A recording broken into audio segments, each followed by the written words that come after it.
Yeteneğiniz var ama istediğin işi bulamıyor musun? Tatmin etmeyen ücretlerden ve fazla mesaiden yoruldun mu? O zaman ben de size Ali Ustam'ı tanıtayım. İstediğin saatlerde çalış, istediğin kadar kazan. Kendi işinin patronu ol.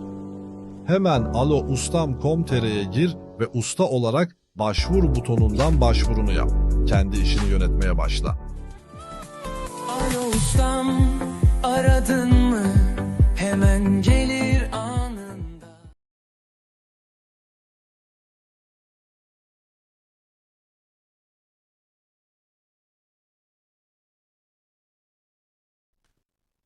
Evet sevgili Haber Rize izleyicileri, yeni bir canlı yayında hepinize sevgi, saygı ve muhabbetlerimizi sunuyoruz. Her zamanki gibi güzel bir program olması dileğiyle, temennisiyle programımıza start veriyoruz. Evet, elimizden geldiği kadar Haber Rize ekranlarından, dijital platformda, YouTube üzerinden, Instagram, Facebook ve bütün dijital platformlar üzerinden Rize'nin acizane bilgimiz, deneyimimiz dahilinde gerçek gündem olması gereken konularını, düşündüğümüz konuları sizlerle paylaşmaya ve bu ekranlara yansıtmaya çalışıyoruz. Bu arada yayınlarımızı beğenip paylaşmanızı istiyoruz. Bu şekilde takipçilerimizden desteğini istiyoruz. Yayınlarımızın daha çok insanlara ulaşması için konularımızın hak ettiği gündemdeki yeri alması için sizlerden böyle bir destek istiyoruz arkadaşlar. Yayınlarımızı beğenip paylaşmayı unutmayın diyoruz. Şimdi son günlerde aşırı derecede konular var, talepler var. İşte insanlar mesaj atıyor. Biz bunun üzerine şöyle bir karar aldım arkadaşlar. Şöyle bir şey yapacağız. Bundan sonra her çarşamba akşamı saat 23.00'da yayınlanan bu Rize Gündemi programında biz izleyicilerimizden şöyle bir talepte bulunacağız. Çünkü çok aşırı derecede konu geliyor. Aşırı derecede talepleri geliyor. Biz bunları harmanlamakta yoğunluk oluyor. Zorlanıyoruz. Ve bundan sonra programımızda son 15 dakikalık bölümünde halkın sesi veya köşesi gibi bir mantık içerisinde sizin bu sorunlarınızı, gündemimize getirmemizi istediğiniz konuyu video çekin, WhatsApp hattından bizimle paylaşın. Biz onu yayınlarız. Gerekirse yüzünüzü ve sesinizle talebiniz durumunda oynarız arkadaşlar. Ama en azından konuları kaçırmamış oluruz. En azından konu daha iyi anlaşılır olur. Sonuçta şimdi WhatsApp'tan bizimle iletişim kuruluyor. Çeşitli platformlar üzerinde kuruluyor. Belgesi bize atılıyor. Ama her ne kadar olsa olsun olayı en güzel anlatabilecek olan kişi aslında yaşayan kişidir. Zaman zaman da bundan dolayı kopan kopukluklar oluyor. Konuyu ya tam anlayamamışız ya eksik anlamışızdır veya önemli bir ayrıntıyı kaçırmışızdır. Onun için sizden istediğim, gündeme getirmemizi istediğiniz bir konu varsa lütfen o konuyu video çekin, atın bize. 3 dakikalık 5 dakikalık bir bölüm halinde atın bize. Şunu da talep edebilirsiniz. Yüzümü kapatın. Sesimle de oynayın. Onları da yaparız. Bilginiz olsun arkadaşlar. Programın bundan sonra son bölümünde bu gibi talepleri dile getireceğiz. Şimdi tabii ki süreç geçtikçe, zaman geçtikçe bize bu iş ciddi sorumluluklar yüklüyor arkadaşlar. Biz de bunun bilincinde, farkındayız. Sorumluluklardan kastım şu: insanların çok şikayeti var, çok derdi var. Gerçekten insanlar çok dertli.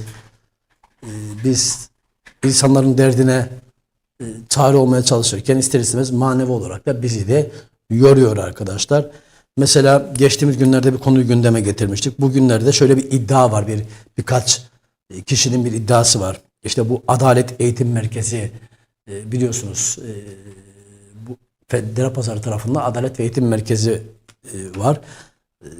Bu merkezin taşıma ihalesinin 4 yıldır, 5 yıldır, belki de daha fazla, tam hatırlayamıyorum senesini şu an, ama en az 4 yıldır işte aynı şirkete, firmaya verildiğine yönünde bir takım şikayetler, ihbarlar var arkadaşlar. Bu arkadaşlarımız bu konuyu bir gündeme getirmemizi, bu konuyu bir dillendirmemizi söylediler. Biz de buradan gündeme getiriyoruz, dile getiriyoruz, çağrıda bulunmak istiyoruz. bu konunun muhataplarına buradan Haber Rize ekranları aracılığıyla çağrıda bulunmak istiyoruz. Bu Adalet Eğitim Merkezi'nin taşıma ihalesi neden sürekli aynı firmaya verildiğini kamuoyu da merak ediyor. Bizler de merak ediyoruz. Çünkü benzer konuda bu konunun özelinden ziyade şöyle bir önem taşıyor benim için. Bu şekilde aşırı derecede şikayetler var. Aşırı derecede ihbarlar var. Aşırı derecede bilgi paylaşımları var. Şurada şu firma, şu kurum bütün gıdaları şu şirketten alıyor. İşte şurada şu kurum işte bütün taşıma ihalelerini şuraya veriyor. Diğer aynı şekilde. Yani fotoğrafa dışarıdan bakıyorum, buradan bakıyorum. Sonuçta halkın şuradan şu geliyor. Herkes bir şey söylüyor. Bakıyorum fotoğrafa. Yani adeta kusura bakmayın tabiri caizse veya yorumlamak gerekirse şöyle bir şey var. Böyle bir tabaka var kurumlarda. Önde de böyle bir belli kesimler var. Böyle bir şey var yani bir kabuklaşma var. Yani böyle bir gruplaşma var yani. İşte şimdi bir kurumun ismini söyleyerek zan altta bırakmak istemiyorum. Örnek vermek istemiyorum ama bir X kurum sürekli şununla çalışıyor. Diğeri şununla çalışıyor. Keza benim şahit olduğum meseleler de var. Yangın tüpü işinde defalarca gündeme getirdik. Kimse duymadı. Duydu. Herkes duydu. Telefonla, perde arkasında kurumlardaki bazı yerlerdeki ziyaretlerimizde çok soruldu, çok şey yapıldı. Ama yüksek sesle bunu kimse söyleyemedi. Ha, yüksek sesle ben bunu telaffuz etmedim. Niye telaffuz etmedim? Şundan dolayı bizde bir yangın firmasının reklamı bulunmasından dolayı isim vermedim arkadaşlar. Niye vermediğimi de defaatle bu ekrandan paylaştım. İsim vermedim. Çünkü yanlış anlaşılır. Biz kesinlikle taraflı bir iş yapmayız. Biz derdimiz Ahmet'i aşağıya mesela yukarı yani biz terazi görevini asla görmeyiz. Biz adalet, milletten yana terazi görevini görmeye çalışırız. Acizane gücümüz yettiği kadarıyla, aklımız, fikrimiz yettiği kadarıyla. Ben her zaman telaffuz ettiğim bir kelime vardır. Yani hiçbir zaman ben dört dörtlük ben olsun, arkadaşlarım da öyle. En azından biz Haber Rize ekibi olarak hiçbir zaman biz dört dörtlüz bir şeyinde bulunmamışız. Ama doğruluk adına doğruyu demeye çalışırız. Hatamız varsa da kabul ederiz. Doğrumuz varsa da aslanlar gibi arkasında dururuz. İşte bu gibi şikayetler çok geliyor. İlgili makamların buna duyarlı olmasını istiyorum. Vatandaşların bu konuda yoğun talepleri var. Her yerden bir şey geliyor. İşte şu kurumda şöyle yapılıyor, şurada şöyle oluyor, şu ihaleleri şuraya veriyor, şu gıdayı şuradan alıyor. Aşırı derecede bu şekilde ihbarlar var arkadaşlar. İhbarlar var. Kamuoyuyla da paylaşmak istiyorum. Bu arada Instagram yayınımız var arkadaşlar. Lütfen Instagram sorularını paylaşın benimle. Programın sonunda sorularınıza cevap vereceğim arkadaşlar. Eğer ki sormak istediğiniz bir soru varsa siz sorularınızı yönlendirin, yöneltin bize. Programın sonunda ben cevap vereceğim. Şimdi geçtiğimiz hafta sizlerle birlikte olamadık. Ondan önceki hafta yani bir önceki haftada bir konu işlemiştik arkadaşlar. Bu hastanenin yanında park konusu. Görüntüler hazırsa bir verebilir miyiz arkadaşlar? Bu hastanenin yanındaki bir park olayını hani orada işte eczaneler falan işte yolu kapatmışlardı konusu işledik. Arkadaşlar teşekkür ediyorum. Arkadaşlar davet ettiler hafta içerisinde. Gittim bir gün gördüm, kendim gördüm. Şöyle bir serzenişleri var arkadaşlarım da. Tamam dediler, doğru diyorsun. Haber yaptım buraya, gündeme getirdin. Teşekkür ederiz. Ama bizim de şöyle bir sıkıntımız var. Şimdi buraya görüntülerde göreceksiniz. O eczanenin oradan Ramonoz'a giden yol. Yani kalabalık bir bölgenin yol ağzı orası. Yolun 2 metre ilerisinde de İstanbulpaşa dolmuşlar yani şehir içi minibüslerin dolmuş durağı var orada. Durak verilmiş yolun kenarında. Çok da aslında uygun değil ama yolun kenarına dolmuş durağı verilmiş. Yer yok, alan yok. Verilmiş arkadaşlara dolmuş durağı. Şimdi hem dolmuşların oradan girmesi, çıkması hem de o Ramonoz yolunun, o yoğun bölgenin az çok Ramonoz Rizeliler bilir. O tarafın yoğun bir trafiği olan bir bölge. İşte araçlar geliyor. Tam adam yolun ağzına, o yolun girişine hani dubaların koyulup yolu kapatıldığını geçtiğimiz hafta paylaştık ya sizinle. Tam orada şimdi bak park edilmiş araçları görüyoruz. Biz hafta içi görüntüledik orayı. Daha önceki görüntüler işte şu an görüyorsunuz zaten görüntülerde dolmuş çıkıyor o kısımdan. Dolmuş çıkıyor. Tam orada görüyorsunuz. Adam şu anda ekranda görüyorsunuz arkadaşlar. Arabayı park ediyor gidiyor. Biz daha önceki aldığımız görüntüler yoğun olmayan bir saatte akşam üzeri saatiydi. Ama sabah saatlerinde adam geliyor arabayı oraya bırakıyor. gidiyor. Bulamıyorsun, edemiyorsun. İstanbulpaşa arabası, şehir içi minibüsü bir yerden çıkacak. Adam Ramonoz'a gidecek. Hastane yoluna dönecek falan. Müthiş derecede trafik kilitliyor. Trafik kilitliyor. Bu durum bundan dolayı kaynaklanıyordu. Kaynaklandığını arkadaşlar görmemizi sağladılar. Burada da bu durumu bu şekilde de kamuoyuyla paylaşalım. Burada böyle bir durum var. Burada sıkıntı kimin? Esnaf kendince bir çözüm bulmaya çalışmış. Araçlar park etmesin, trafiği kilitlemesin diye. Çünkü görüyorsunuz görüntüde bırakıyor arabayı, gidiyor adam. Ondan sonra trafik kilitleniyor. Ta burası aşağı kavşağa kadar kilitleniyor. Buradaki trafiği demek ki kilitleyen unsurlardan bir tanesi de bu uygulama.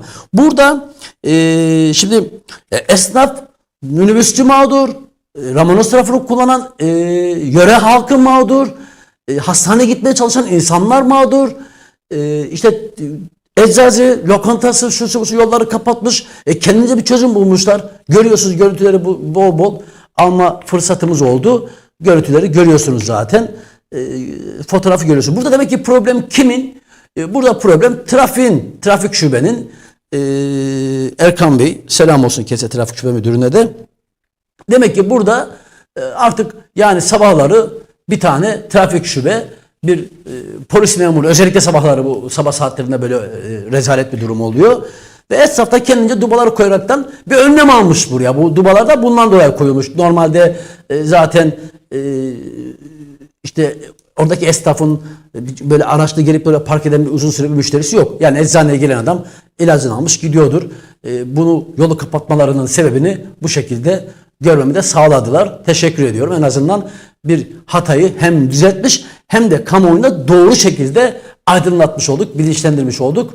Bu anlamda teşekkür ediyorum hassasiyetler. İşte bak böyle ben bunlardan mutlu oluyorum. Bir haberi işledik, bir haberimi gündeme getirdik. Arkadaş bizi arayın. Nazik beyefendi bir şekilde arayın. Kesinlikle öyle mafya dilini asla muhatap almam. Hiç ilgilenmem, uğraşmam bile. Beyefendi bir şekilde adam gibi bir şekilde arayın.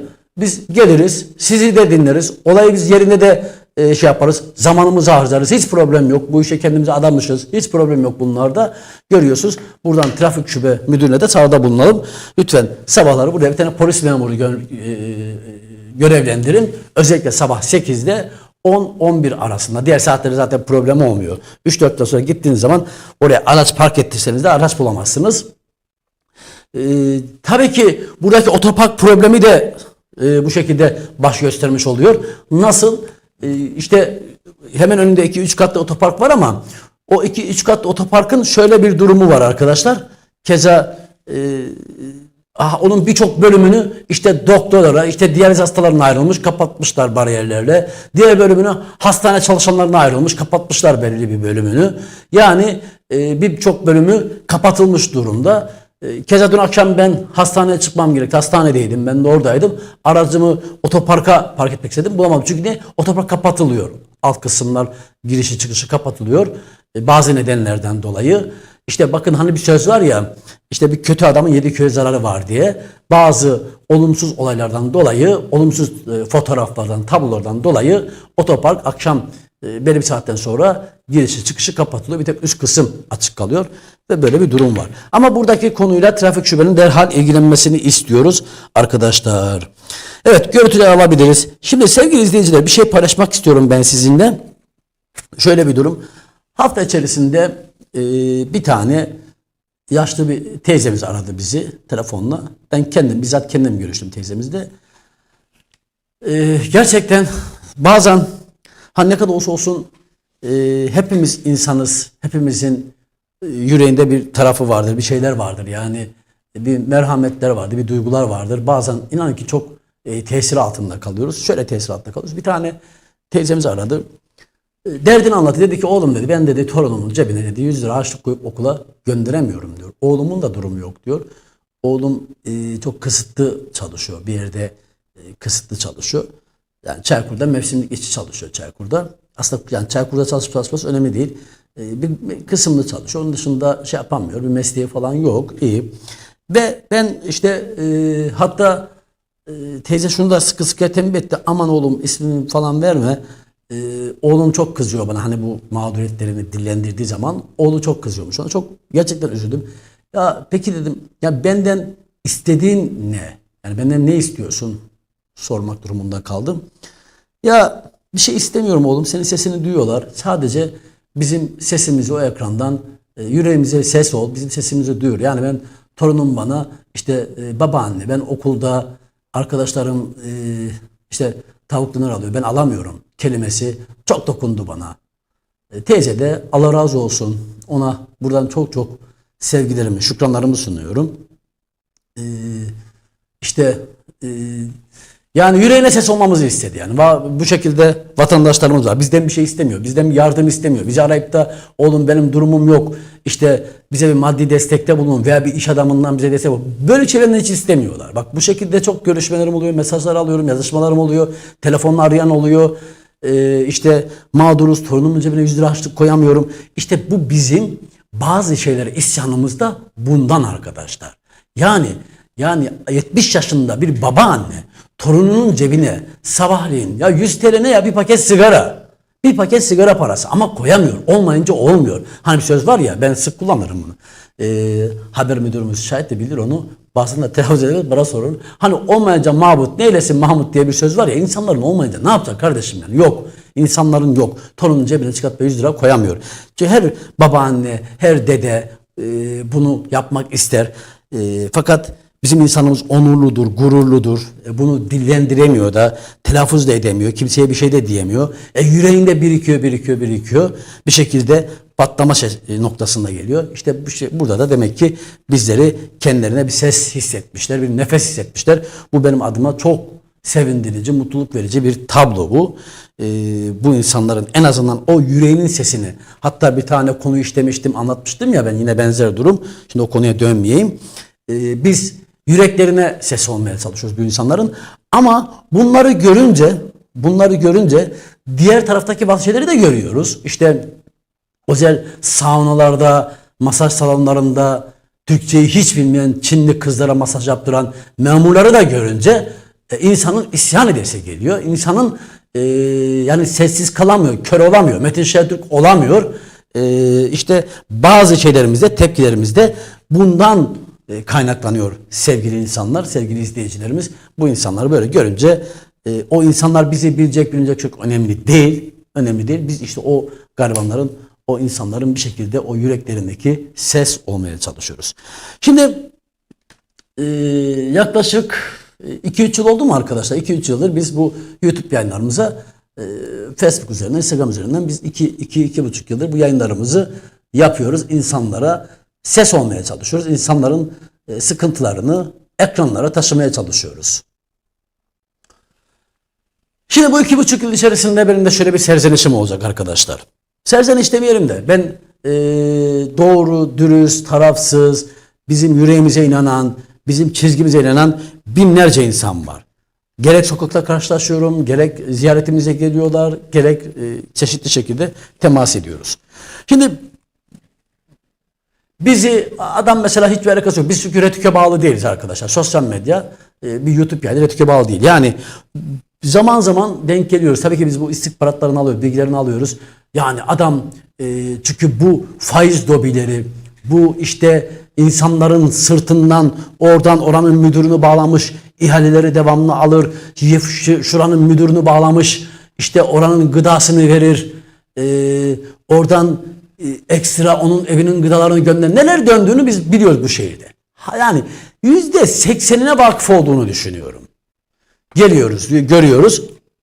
Tabii bu küçük, bu azınlık olan kesim rahatsız oluyor. Azınlık olan kesim rahatsız oluyor.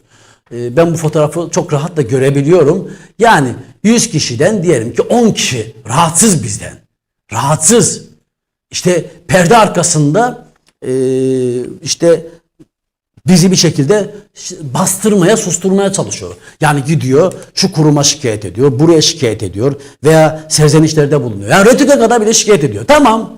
Ne yaptık biz arkadaş bugüne kadar? Ne yaptık bugüne kadar biz? Bir kişi çıksın.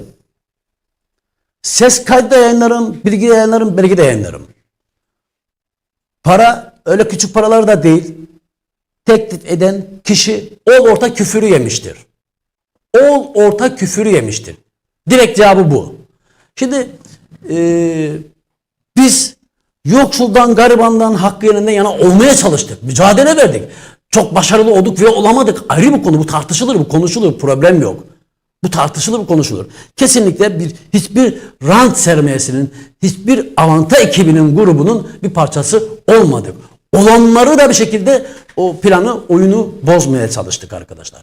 Şimdi bizim yaptıklarımız bütün 3 yıldır yayınlanıp YouTube'da duruyor. Ve 60'ın üzerine de hakkımızda suç duyurusunda bulunuldu.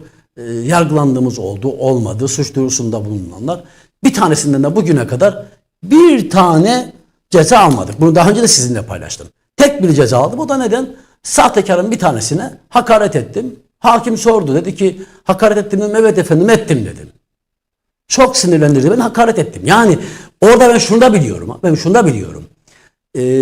Çünkü bir hukukçu kadar mahkeme görmüşüm. Biz bugün başlamadık. Evveliyatımız var. 13 yaşından beri sokaktayız.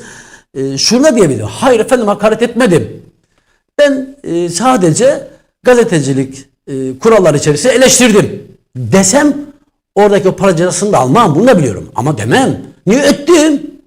Ve rahatladım yani. Sonuçta 5.000 liraya 10.000 liraya edilebilirse etti. Hak etmişti onu. Rahatladım. Başka bir kuruş ceza almadım. Bir gün ceza almadım. Niye? Çünkü bilgisiyle, belgesiyle bir şey diyorsak, daha önce söyleyeyim, bu ekrandan bir şey paylaşıyorsak ben onun yani 3 tane belgenin bir tanesini bu ekranda kullanıyorum. Diğer 2 belgeyi hukuka yansırsa orada kullanıyorum onu. Bu takdimde iyi anlaşılsın. Hülası kelam, ben şurasındayım arkadaşlar. Ben şurasındayım. Ya sevgili yönetmenim bir tane video var, bir izleyebilir miyiz onu? Çocuk doğuramıyor. Benim spermimi başka bir anne doğuruyor. Anladın mı? Anlatamadım. Anlamadım ya. Sevgilin başkasından daha yok. Onu söyleyemem. Onu ben de söyleyemem. Ben söylerim. Söyle. Hayır hayır söyleme. Eşek. Ne oldu? Osurdum. Hayır hayır. Şimdi görüyorsunuz videoyu. Hayrettin diye birisi ve arkadaş YouTube'da yayınlar yapıyor. YouTube'da en küçük videoda 2 milyon izleniyor. Adam canlı yayında yaptığını gördünüz. Ya arkadaş ben şunu anlamıyorum. Ya bunlardan rahatsız olmamışsınız. Ya 2 milyon. Ya bizi izleyen 5.000, 10.000 zaman zaman işte Reels videolarımız 50.000 lira 60.000 ama diğer şekilde bizim yayınlarımızı izleyen 15.000, 20.000 civarında Rizeli insanlar. Evet 20.000 de bize çok yeterli bir rakam oluyor Rize için. Biz izlenme rakamlarımızdan hiç sıkıntımız yok. Biz izlendiğimizden yana bir şeyimiz yok. Ama bir de 2 milyon gibi bir reel gerçek var. Ya arkadaş ya adam canlı yayında gaz çıkarmış. Bundan bu kişiler rahatsız olmamış. Bundan bu insanlar rahatsız olmamış. Ve 2 milyon izlenmiş. Binlerce yorum almış. Binlerce beğeni almış. Ama Şenol buradan çıkmış. Ya diyor ki ya babaanne isyan ediyor, beni alıyor. Diyor ki oğlum sesime ses ol. Torunumun cebine 100 TL para koyamıyorum diyor. Diğer taraftan bir grup esnaf CİMER'e yazmış, şuraya yazmış, buraya yazmış. Diyor ki işte Adalet Eğitim Merkezi'nin ihaleleri tek kişiye veriliyor. Diğer taraftan diyor ki işte valilik makamındaki taşıma işleri sürekli tek bir firmaya veriliyor. CİMER şikayetleri, şunlar bunlar belgelerini önümüze koyuyor. Biz şuraya şikayet ettik, buraya şikayet ettik. Biz bunları buradan ses olmaya çalışıyoruz. Niye? Yoksulun hakkını korumak için. Adam bunlardan rahatsız olmuş. Ben kamuoyuyla paylaşıyorum bunu. Ben o insanların hiçbir şeyine ihtiyacım yok. Ben buradan kamuoyuyla paylaşıyorum, insanlarla paylaşıyorum. Sonra bir videomuz daha var ve izleyelim arkadaşlar. Tanıdım seni kalçandan. Patlat beni pat pat pat. Kapı çaldı tak tak tak. Selamun aleyküm Utsu. Aleyküm selam. Salla salla salla salla. Görüyorsunuz muhafazakarız, dindar bir toplumuz. Bakın şimdi zaman zaman şununla karşılaşıyorum. Yani bunlardan rahatsız olmamış bizim muhafazakar kimliğimizde, işte inanç kimliğimizde, giyim kimliğimizde, her şeyimizde oynamaya çalışan ve milyonlara ulaşabilen bir kitleden rahatsız olmamış adamlar ama bizim insanların dertlerini gündeme getirmemizden, yolsuzlukları, usulsüzlükleri, kardeşim nedir belgen, bu yolsuzluk olduğunu iddia ettiğin şeyi neye dayanarak iddia ediyorsun? Söyle biz de destek verelim. Özellikle gazeteci camiasında, özellikle medya camiasındaki arkadaşlar demesi gerekirken karı gibi yani kadınları tenzih ederek konuşuyorum çünkü kadınlar gerçekten naiftir ama karı gibi diyorum. Bak kadın başka bir şeydir, bu başka bir şeydir. Lütfen cinsiyet kimliği kullanmıyorum. Burası da iyi anlaşılsın. Sağda solda orada burada konuşan insanlar var. Yani bunu yapmak yerine arkadaş bunlardan rahatsız olmuyorsunuz. Bazı şeylerden rahatsız oluyorsunuz. Şunu da defalarca söyledim. Konuyu toparlayayım. Bayağı bir zaman geçirdik. Şunu da söylemek isterim. Bakın bu videolar, bu resimler biz bunları hep yabancı yerlerden kullanıyoruz. Yani İzmir'den kullanıyoruz. Bursa'dan, şuradan, buradan görseller kullanıyoruz ya. Biz bunları yani başka şehirden aldığımız görselin aynısı Rize'de var. Ama Rize küçük yer olduğu için kullanıp o insanlar olsun veya başka şeylere sebebiyet vermemek için biz bunları kullanmıyoruz. Ama yani bize ne İzmir'deki işte bir kapalı kadın veya işte Sakarya'daki bir kapalı kadın işte kalçasını tokatlayarak bilmem şuradan buradan dediğimizde Rizeliler de yapıyor bunu. Ve binlerce video vardı. Binlerce şeyler vardı. Bizim kendi kızımız, torunumuz, yeğenimiz. Bakın bir resim vardı. Çok kısa gösterelim o resmi arkadaşlar. Kısa gösterelim o resmi. Çok uzun bir kalmasın orada. Böyle 3-5 saniye. Bir daha gösterelim onu. Yani çok uzun bir süre kalmasın orada. Bu resim Rize mesela.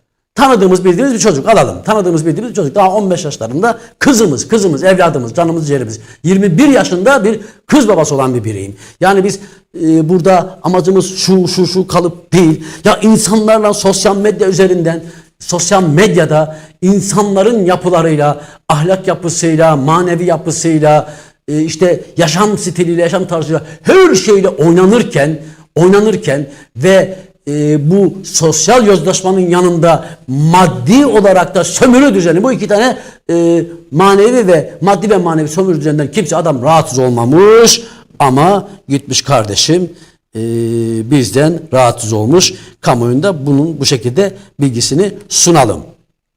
Şimdi sizinle kısa bir konu paylaşacağım arkadaşlar. Bu da önemli bir konu. Lütfen dikkatlice izleyin bu kesimi.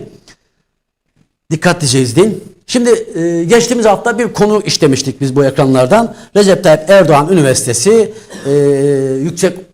Meslek Yüksekokulu'nda inşaat bölümünde bir isimden bahsetmiştim sizlere. Mehmet Selçuk Güner'den bahsetmiştim. Arkadaş şimdi de şöyle bir şey, belgesi elimizde var. Bakın lütfen buraya pür dikkat izleyin. Bak lütfen. Bunlar çok önemli şeyler arkadaşlar. Bakın. Şimdi aynı bölümde buradan da Sayın Rektörüme seslenmek istiyorum. Bak Profesör Doktor Yusuf Yılmaz, Recep Tayyip Erdoğan Üniversitesi Rektörü çok değerli bir insandır. Gerçekten başarılı bulduğum isimlerden bir tanesidir. Bu konuları muhtemelen bilmiyordur veya bilemiyorum artık ama bildiğini düşünmüyorum. Bu vesileyle de öğrenmiş olsun. Yine aynı üniversitenin, yine aynı bölümünde Doğanay Yılmaz diye bir öğretim görevlisi. İnşaat bölümünde öğretim görevlisi. Ne yapıyor abi? Bakın belgeleri burada şeyimizde var, elimizde var arkadaşlar. WhatsApp'ımızda belgeleri var. Bir tane bilirkişi heyetinde bu. Adliyede bilirkişi heyetinde. Bir tane çay fabrikasına bilirkişi olarak atanıyor. Çay fabrikasına, icralık olan bir çay fabrikasına bilirkişi olarak atanıyor. Ve bu çay fabrikasını 3 katlı çay fabrikasını 4 kat gösteriyor. 4 kat gösteriyor ve o fazlalık katın değerini de 6 milyon gösteriyor. 6 milyon gösteriyor. Ya dedim ki belki hani şey yapmıştır, katları yanlış saymış. Hani 3-4 şaşırtabilirsin. Olabilir, insanız bir de. Hayır. Bodrum'da gözükmüş fazla kat. Sonra itiraz ediliyor. Şunlar bunlar yargı süreci falan itiraz ediliyor. İkinci şey de var burada arkadaşlar. Sonra itiraz sonrasındaki yargılamanın şeyi de burada var. Tutanakları, bilgileri burada var. Sonra ikinci itiraz ediliyor. Ya hayır kardeşim burası böyle değil. İtiraz edince bu sefer Sayın Doğanay Yılmaz buradan alınıyor. Bu bilirkişi heyetten. Bir başka bilirkişi atanıyor. Bakıyorlar ki 4. kat yok. 3 katlı bir çay fabrikası. Yani ya yukarıya doğru 3 katı hadi gözün kaydı. 3'ü 4 gördün. Olabilir, insanız yani. Herkes hata yapar. Ya bodrum katı nasıl gördün? Olmayan bodrumu buraya nasıl bilirkişi raporuna ekledin? Ve değerini de 6 milyon yazdın. Yani burası neresi biliyor musunuz arkadaşlar? Burası bir köyün başında, o köyü satsan 6 milyon etmeyecek bir şey. Bir yer. Nasıl bir kat 6 milyon lira? Yani şöyle boş bir bina katı nasıl 6 milyon lira, bir dağın başında bir köyde bir fabrikadan bahsediyoruz. Beldede falan değil. Arkadaşlar yani şimdi Ben hem Mehmet Selçuk Güner'i hem Doğanay Yılmaz'ı tenzih ederekten şöyle bir şey söyleyeceğim. Çok şikayetler geldi bana, ihbarlar geldi bana. Zamanında bu işte beton analizleri ve binaların deprem uygunluk raporları biliyorsunuz ki üniversitenin inşaat bölümünden veriliyordu. O dönemde çok usulsüzlükler yapıldığına dair hala şehir efsanesi konuşuluyor. Bak bu iki ismi tenzih ederek bu olaya dahil etmeyerek konuşuyorum. Çünkü kimse bana bu konularda isim zikretmedi. Arkadaş yani insan bu şehir efsanelerine diyor ki Allah Allah, yani buradan bakıyorsun birisi kardeşim işte binanın enerji odasını dükkan ona kalmış, dükkana katmış. Diğer taraftan mahkeme rapor tutmuş, demiş ki hayır burası binanın enerji odasıdır, projede böyle, derhal bu hatayı düzelt diyor. Mahkeme karar veriyor kardeşim, mahkeme yargı karar veriyor. Biz dedikoduyu buraya taşımıyoruz. Diğer tarafa dönüyorsun, bakıyorsun ki diğer işte Doğanay Yılmaz diğer tarafta arkadaş nedir? 3 katlı binayı 4 kat göstermiş. 10 milyon katın değerini de bilirkişi raporunu 6 milyon göstermiş. Ya arkadaş ya. Diğer taraftan babaanne, yüreğini yakmıştır o babaanne. İnanın ki hani durumum olsa gerçekten şey yaparım. Gerçi öyle bir şey de istemedi, istemiyorum dedi.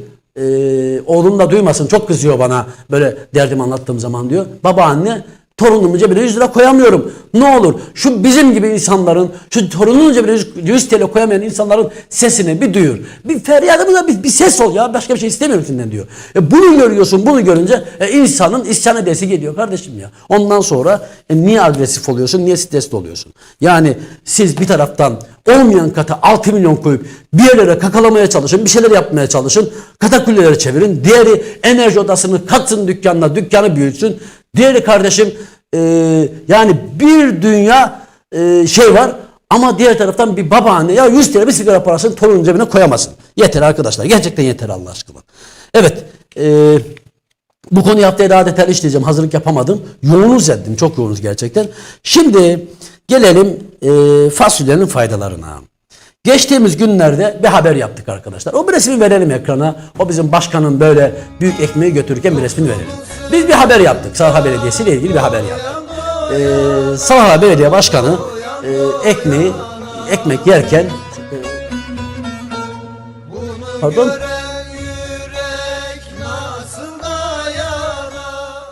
evet, Musa Süreyya Balcı bir şeyini paylaşıyor. Bir resmini paylaşıyor. Biz bunu gündeme getirdik. Evet, biz bunu sizinle paylaştık. Ya bizim aslında bunu paylaşma amacımız şu.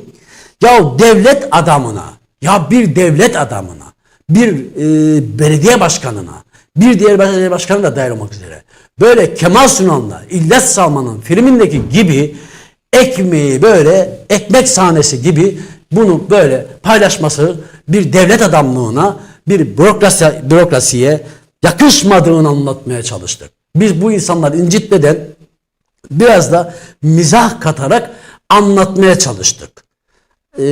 Bakın, incitmeden mizah katarak aslında protokoldeki devlet erbabındaki devlet adamlarının hepsine teşekkür ediyorum. Hepsi olayın ne olduğunu anladı. Ama olay anlamayan bir kitle var. Kim? İşte Hasan Karan amcasının oğlu. Hasan Karan'ın evine özel yol vurduğu adam. Hasan Karan'ın evine yol vurmak için söz verdiği adam. Hasan Karan'ın belediyesinden meclis üyesi olan adamlar bunu anlamayıp farklı ne demek istediğimi aslında böyle bir mizah katmışım. O insanları da incitmemek için. Çünkü o insanlara hiçbir derdim yok, hiçbir problem yok. O insanları bunu anlamayaraktan ne yaptılar anlamayaraktan bize yoğun bir sistematik şekilde bir mesaj yağmuruna tuttular. Hakaret boyutuna varan mesajlar da oldu. Tamam, evet arkadaşlar haklısınız, doğru diyorsunuz.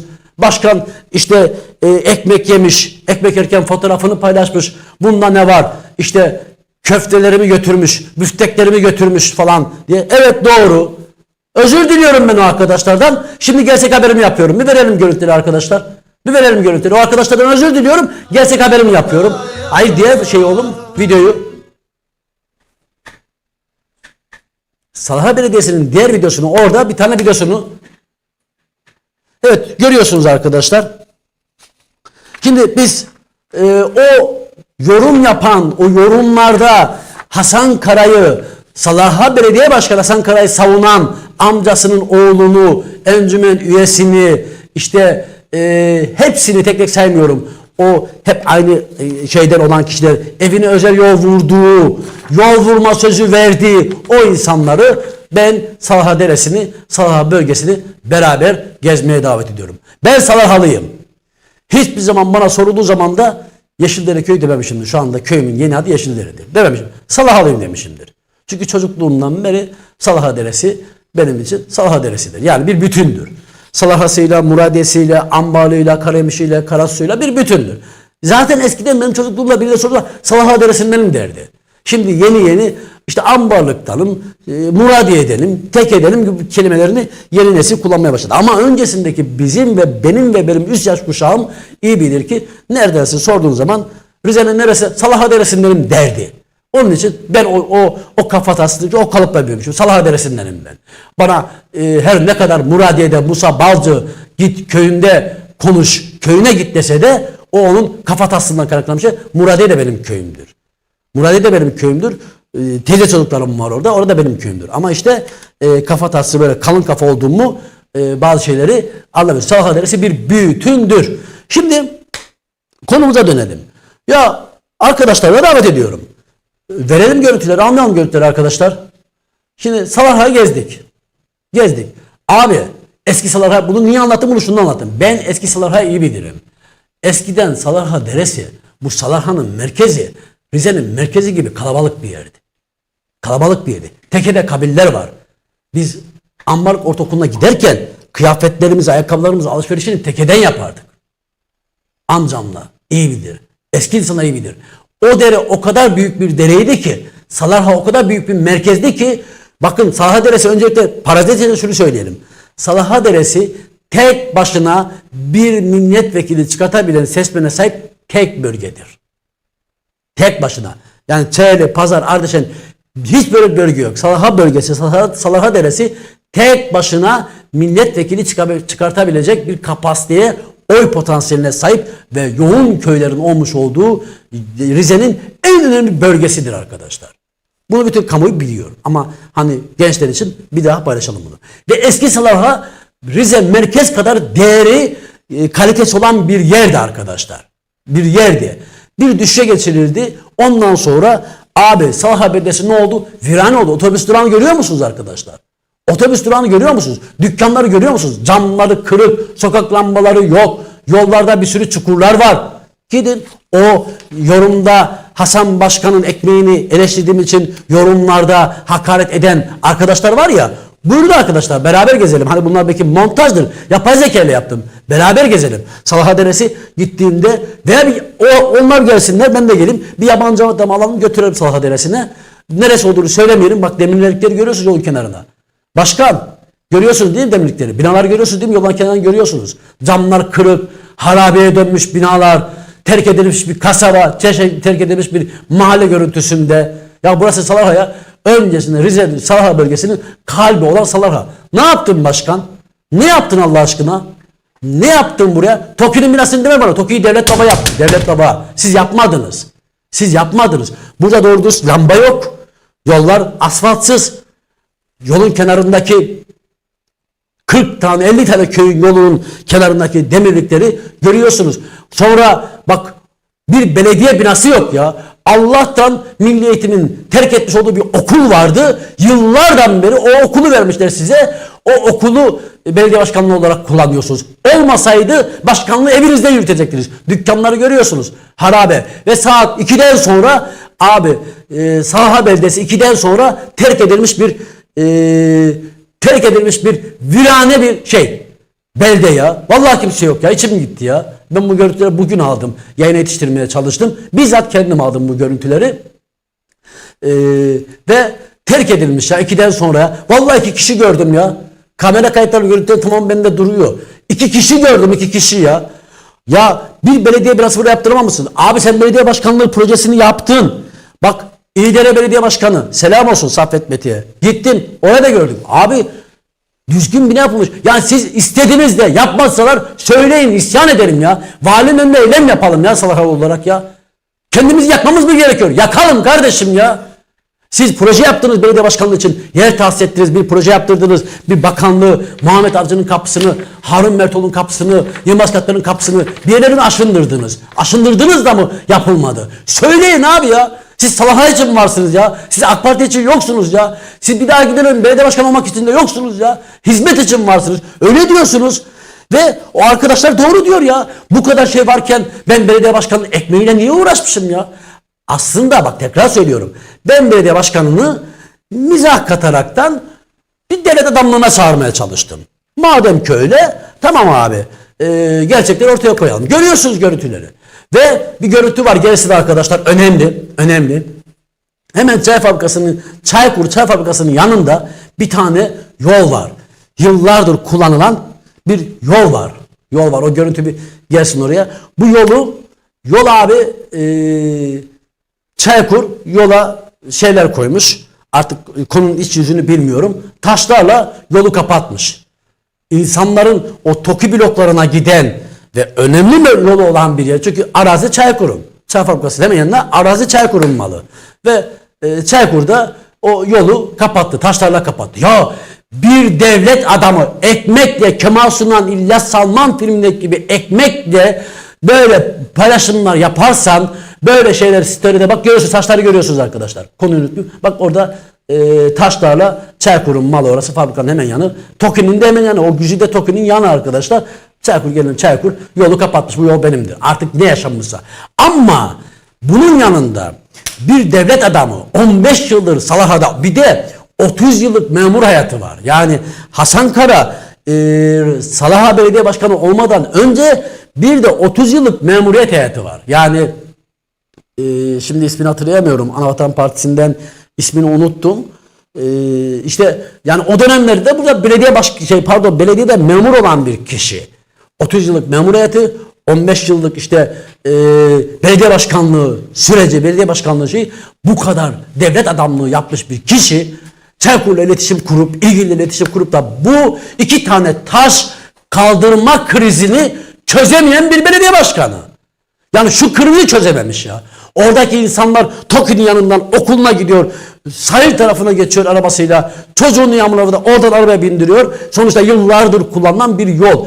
Ama bu kadar basit bir krizi dahi çözemeyen belediye başkanı. Evet çözemezsin. Niye çözemezsin? Abi Kemal Sunal'ın İlyas Salman filmlerinin sahnelerini yaşarsan bunları kamuoyuna yansıtırsan insanlar da seni, devlet adamları da seni Kemal Sunal gibi görür. Kemal Sunal özünde çok değerli bir adamdı, beyefendi bir adamdı, yardımsever bir adamdı. Ama sahneleri olarak diyorum onu. Kamuoya yansımış mizahı yönü olarak bir Kemal Sunal, bir İlyas Salman olsun. Ya şu demirlikleri boyatamadınız mı Allah aşkına ya? Allah aşkına ya şu demirlikleri ben mi boyatsam ya? Ne yapsam ya? Hafta sonu pazar, cumartesi pazar bir arkadaşla beraber şunları yeşil maviye mi boyatsam? Yapabilirim böyle bir şey yani. Yapabilirim yani. Düşünün bir belediye başkanı, 15 yıllık belediye başkanı yolun kenarındaki demirliklerin rezaletini görüyorsunuz. Otobüs durağına baksana insanlar kapı koymuş ya. Sahipsiz bırakırsan kapı da koyar. Tuvalet de yapar oraya. Allah razı olsun ki tuvalet yapmamışlar oraya. Tuvalet yapmamışlar. Fatih Bey site içi değil. O taşın konulduğu yer sitenin hemen bitimindeki alan ama Çaykur'un mülkü. Çaykur'a ait. Artık ne yaşanmış içeride bilmiyorum. İçeride yaşanan bir problem. Ama belediye başkanının çok rahatlıkla ben çözerdim onu ya. Orada ben çözerdim onu ya. Biz cemaatlik yapardık. İlgiliyle görüşürdük. Yani basit bir şey ya.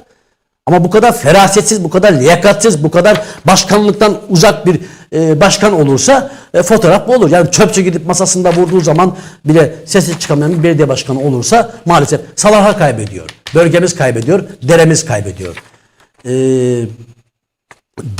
Deremiz kaybediyor. Lütfen buradan o yorumdaki arkadaşlara da tekrar özür diliyorum. Doğru diyorsunuz. Yani şunlar varken Salaha terk edilmiş bir kasaba, bir korku evi görüntüsündeyken sen başkanın gitmişsin, ekmeğini değerlendirmişsin, haber yapmışsın. O arkadaşlar çok haklı. Onlardan çok özür diliyorum. Bu arada yönetmenimizden de bu bölümü ayrı özel işlemesini istiyorum. Evet. Sonrasında bir görüntü daha olacaktı yine Salaha Belediyesi ile ilgili. Hatırlayamadım o görüntünün ne olduğunu. Hayır o değil arkadaşlar. Tamam kalsın ama. Şimdi burada görüyorsunuz. Burası Salaha'nın yolu. Salaha'nın yolu. Arkadaşlar ya 2004'lerde olması lazım. 2004'lerde olması lazım. Askerden sonra kısa bir dönem İstanbul'a geldim. Buradan yanlış değilsem, bakın burada yanılabilirim. Lütfen yanılabilirim, düzeltin beni. 2004'lerde olması lazım. Bu Andon su hattının yenilendi. Yani yolun bir şeridi komple kazıldı. Su boruları değiştirildi, yenilendi o tarihleri. Abi o tarihten bu tarihe kadar yola baksana, patates tarlası ya. Ya bir yol yapamadık şuraya ya. Allah aşkına, insanlar isyan ediyor ya. Şu yollara baksana ya. Şimdi bakın burada sıkıntı şu. Yolun bir tarafı stabilize, bir tarafı asfalt. Kimse arabasını kırmak istemez. Bak görüyorsunuz görüntülerde. Adam yolun son şeridine kayıyor yukarıdan gelirken. Arabasını kırmamak için. Ve arabayla karşı karşıya kalıyor. Çünkü keza ben de ya bu bölgenin çocuğuyum ya. Ben buranın çocuğum. Bu yolu kullanan bir kişiyim. Biz onun bunun lafıyla değil, yaşadıklarımızda bunları anlatıyoruz, paylaşıyoruz. Ve arabayla karşı karşıya kalma riskin oluyor. Çok virajlı da bir bölge. Şu yolları görüyorsunuz abi. Yıllardan beri bunlar böyle. Allah aşkına ya. Ya bu Salahalı ne yaptı size ya? Ya bu Salahalı ne yaptı size? Aile sosyal politikalara bir tane müdür sorar, sen Salahalı mısın? Salahalıyım. Ya diyelim ki hadi bir kişinin rüşveti vardı. Bütün Salahalılar onu oraya gönderir, bunu buraya gönderir. İşte şu birinden alır, şuraya koyar. Ya abi, Çanakkale'li müdür gelmiş, Aile Sosyal Politikalar Müdürlüğü'ne atanmış. Orada adama nasıl sorabiliyor ki sen Salahalı mısın? Evet, ben Salahalıları sevmem. Oğlum sen Rize'yi ne zaman öğrendin? Sen Rize'yi ne zaman biliyorsun da? Salaha'yı da öğrendin, Salahalılara rüşvetlik yapmayı da öğrendin. Yoksa saat gibi kurup mu gönderdiler seni? Ya bu Salahalılar hani bazen bana kızıyorlar ki bizim öğrenin. Niye kızmıyorlar? Niye yapmayacağım bunu arkadaşlar ya? İşte Salvader, Salaha bölgesinin en güçlü STK'sıyım derse, Salvader, Salaha Deresi'nin en önemli mihenk taşıyım derse ve bunları görmezse ben bu Salvader'i eleştiririm tabii ki kardeşim ya. Ali Topçu ne iş yapıyorsun ya? Kurumlardaki Salahalılara mobbing uygulanıyor. Ne iş yapıyorsun sen ya? Kurumlardaki Salahalılarla yerleri değiştiriliyor. Onlar daha basit görevlere veriliyor. Pasifize ediliyor. Eziliyor. Salvader nedir? Salaha Vadisi'nin yaşatma derneği değil mi? Siyasette de var, STK'da da var, bürokratta da var. Neredesin? Ne yapıyorsun? Git ondan bununla resim çektir. Parası olup derneğe bağış yapanlara plaket ver. İşte biz bunları eleştiriyoruz. Bu fotoğrafı bütünleştiriyoruz. Bunları eleştiriyoruz arkadaş ya. Ve görüyorsunuz ya bu yıllar boyu niye bitirmiyor? Ya bu Salaha Deresi'nin, lütfen kardeşim kusura bakmayın. Salaha Deresi'nin insanları da bana yoğun mesaj atıyorsunuz. Yoğun şekilde aranıyor. Sen de buranın çocuğusun. Bu soruna dikkat çekmeyecek misiniz? Bir yıldan beri bu konu hakkında mesajlar alıyorum, talepler alıyorum, şikayetler alıyorum. En sona bıraktım. Niye? Ben bu yörenin çocuğuysam ben bir bardak çörezi bilmem ama her gün iş adamlarıyla, oradaki kişilerle, sizin başkanlarınız, siz kravat yumruk gezen adamlarınız işte Muhammed Avcı'nın yanında geziyor. Ona desinler bu sorunu. İşte oraya gidiyor. Ya niye demiyor mu? Desinler, baskı yapsınlar, gündem yapsınlar arkadaşlar. Yani koyun gibi her şeye razı gelmeyin. Yani sosyal medyada sesini çıkartıyorsun, bana mesaj atıyorsun ama benim adımı verme. Niye? Bir yerden bir yol beklentim var, bir şeyim var. Bu zihniyetten kurtulmadığı sürece kesinlikle bu iş düzelmeyecek. Evet hemen çok konuları hızlaştıran bu anlaşılmıştır. Şimdi bir sonraki görüntüleri verelim. Ya arkadaşlar geçtiğimiz günlerde görüyorsunuz Rize merkezde çarşı AVM bloklarında bir sergi düzenlendi. Bizim meşhur tanınmış bilinmiş bakkal medyacı bir resim sergisi düzenledi ve esnaf orada kapısının önünde bir koli suyu bırakamazken kapısının önünde mal geliyor onunla. O malı indiriyor. Yarım saat, bir saat almazsa hemen güvenlikçiler geliyor. Bu malları kaldır. Ya esnafa oraya ayda 40 bin lira, kız kadar dükkana 40 bin lira kira veren, biraz daha büyüğüne 150 bin lira gibi aylık servet ödeyen esnaf bunu yaşarken abi bir marketçiye, bir bakkalcıya işte demirlere 5 tane resim, şu bir tane resim var ya orada hani demir çalışıyor da neydi onlar? Gelse o resim içinde göstereceğim onu size arkadaşlar. Çok özür dilerim. Gelecek şimdi o resim. Evet, şu resim. Hani böyle körükte baltaya böyle taşla şey derdi falan. Eskiden bu Dalyan'da ve Kazal Camii'nin o üst tarafında çok vardı. Onların keser sesleri ayrı bir ahenk katarı. Ya bunlar bizim özümüzde, yüreğimizde ve yaşadığımız bildiğimiz şeyler. Yani bu resimlerin öyle bir şey yok ki sergi açılışı düzenlenebilecek kadar ve orada günlerce bırakıldı onlar. Yağmurda, çamurda günlerce adamın adı yazıyor, sitesinin adı yazıyor, bilmem ne yapıyor. Bedava çarşının göbeğine reklam yapıyor. Reklam parasını aldıysanız eyvallah, helal hoş olsun. Ve her sene de bu klasik hale getirildi. Koca koca devlet bürokratları da işini gücünü bırakmışlar. Bu resim açılışa koyuyor. Ya abi, şehit torununun çocuğun dayısı şehit. Şehit çocuğun dayısı. Ve belediye başkanını, eski giden vali Kemal Çeber'i, birçok hepsini gidip davet ediyor. Bir tanesi bu şehidin torununun açmış olduğu işletmeye ziyarette bulunup da oradan 2 tane çiğ köfte yiyip de o torununu, o çocuğu motive etmedi. Teşrif etmedi oraya. Ne var burada kardeşim ya? İnsanların sinirleriyle oynamayın, sınırlarıyla oynamayın ya. İnsanlar bunları görüyor ya. Ne var burada, ne var ya? Koca koca protokoller, müdürler, amirler, memurlar işini bıraktı. İlk gibi yağmurda buraya gittik. Buraya seri açılışta gidiyorlar. Hadi açtınız ettiniz. Arkadaş, bu reklam, bu panoları dağda çekilmiş ot. Bu fotoğraflar her gün hayatımızda gözümüzde olan şeyler. Bunları git bunu İzmir'de aç. Git bunu Bursa'da aç kardeşim. Ben de destek vereyim sana. Bunu git oralarda yap. Buralarda beni rantlar yapma. Git orada yap. Bizim yaylalar onlar görsün. Biz bunların içerisinde yaşıyoruz. Ama buna ne diyeceksin? Devlet memurları da, koca koca devlet protokolleri de işini gücünü bırakmış. Gitmiş burada bu sergi açılışını yapmışlar. Şey yapmışlar. Adamın da günlerce de reklamı kaldı. Peki bir kuruş vermemişse bu esnafın hakkı size haram olsun. Bir kuruş vermeden günlerce orada reklam yaptı adam. Sitesinin reklamını yaptı. Kendi reklamını yaptı. Adını yazdı. Bıraktı oraya günlerce. Ama ayda boğazından kırsıp aç durup da 150 bin lira kira ödeyen esnaf var orada. Ona hiçbir musamma tanınmıyor. Onun hakkı yayılmıştır. O esnafın da hakkı size helal olmaz kardeşim. Evet, alalım görüntüleri. Sonra yine bu konuları biraz hızlandırayım arkadaşlar. Zamanı bayağı geçirdik. Sonra bakacağım sonunda.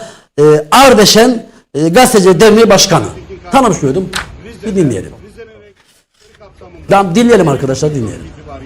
Deresiyle, deniziyle, insanıyla, yaylasıyla, doğasıyla, şehriyle, ilçeleriyle gerçekten güzel bir coğrafya.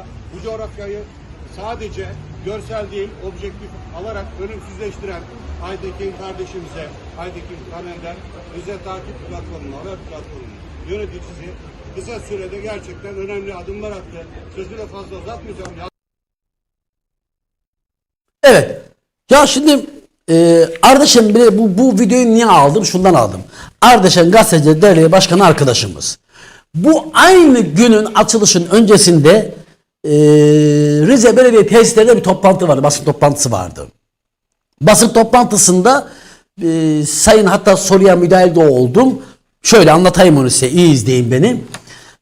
Belediye başkanıyla sayın vali şöyle bir soru yöneltti. Dedi ki sayın başkan, işte sayın valim gazeteciler toplantısında işte iletişim daire başkanlığından işte mavi kartı, turkuaz kartı olmayanların çağrılması yanlış falan filan dedi. Ben de duruma müdahil oldum. Dedim ki bir dakika arkadaşlar ya. Ben basın yayın kanunlarından vergilemen varsa örnek verdim.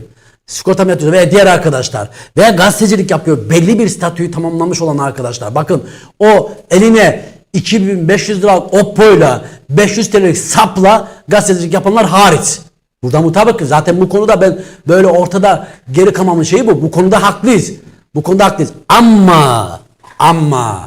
Ama orada bir dur. Burada haklısın. 2500 liralık bir Oppo'yla, bir telefonla, 500 liralık bir sapla ofis yok, adres yok, bir şey yok, bu yok. Gazetecilik olmaz. Burada haklısın. Ama diğer şekilde gazetecilik yapan bir sürü arkadaş var. Sen bunların kartının rengini belirleyemezsiniz dedim. Arkadaş ben tabii ki bilmiyorum. Bu bağlantıyı sonra kurdum bu sergi açılışında. Oradan bu Salih Başkan baktım ki darlandı, soruya müdahale olmadı. Dedim başkan seninle bir iş yok dedim. Benim sorum başka. Başkanlar zaten anladı. Siz belirleyemezsiniz. Zaten benim basın görevlisi olup olmadığımı Rize Valiliği belirleyemez. Belediye başkanlığı belirleyemez. Onların ilgi alanı değil. Onların hiç şeyinde değil yani. Onlar belirleyemezler kardeşim. Benim gazeteci olup olmadığımı, ya ben kendime örnek veriyorum. Benim öyle bir sıkıntım yok. Benimki doğuştan tescilli. Anamın kanından gazeteci çıkmışım. Tescilli, problem yok. Ama genel olarak konuşuyorum ben. Mağdur olan arkadaşlar var. Veya bu şekilde psikolojileri bozulmak istenen veya kamuoyunu veya devletin bir protokolünün yönlendirilmesini isteyen bazı avereler var. Bir şekilde gitmiş SSK'sını yatırmış bir şeyle İbrahim Köroğlu 10 kez kota yatırıyor. Basın ilan kuramına bağlı 10 kez kota yatırıyor. 10 tane muhabir yok ama. Bunu biliyoruz. Diğeri 20 kişiye sigorta yatırıyor. İşte Zümrüt Rize Gazetesi haftada bir gün çıkar ama 5 kişiye sigorta yatırıyor. Ya 5 tane muhabiri Sabah gazetesinin yok yani. Bu bir şey değil ki yani. Yani sen şimdi bir şekilde bir yerden ticaret yapıyorsun, gelirim var. Bir gazetecilerle ilişkin iyi. Yatırmış SSK'nı ne oldu? Oldum gazeteci. Öyle kolay değil bu işlerde. Öyle kolay değil bu işlerde. Kusura bakma. Şimdi fotoğrafı birleştirince baktık ki arkadaş burada şey oldu. Ama esas şu. Sonra geldim şeye hani ben çünkü ilişkiyi bilmiyorum. Çünkü döneni bilmiyoruz. Geldik işte açılışa baktım ki ulan arkadaş görüntüleri çekiyorum. Videoyu çekerken baktım ki işte Ardeşen Gazeteci Derneği Başkanı konuşuyor. Öyle bir konuşuyor ki sanki her gün Rize'de her gün buradaki bir ya Allah aşkına yani dediğin kelimelerin altını bir doldurur musun ya? Bir doldurur musun altını ya? Bir altını doldur da askıda kalmasın ya. Ya ayıp ya. Yani çıkar menfaat uğruna, belli menfaatlerin uğruna, belli şeylerin uğruna bu kadar olmaz kardeşim ya. Vallahi billahi ayıp ya. Evet, şimdi bir görüntü var, bir izleyelim arkadaşlar. Cübbeli Ahmet'in bir görüntüsü var, bir izleyelim. O Çay TV diye bir çaycı mıdır, çorbacı mıdır bir TV var. Acayip tehlikeli adamları çıkarıyor. Bir yaşlı hoca var Rizeli. Verdiği fetvalar 104 kitapta bulunmaz. Faiz, rüşvet dümdüz gidiyor. O bir tane o Ramazan koyuncu mudur, keçici midir bilmiyorum, katırcı mıdır. O var bir tane. O çıkmış İslamoğlu diyor. Beni bahsediyorsun şeyde. Ben ondan diyor hiç görüşmedim. Hiç görüşmedim. Ama hiç görüşmedim. Ne oluyoruz ya? Allah Allah.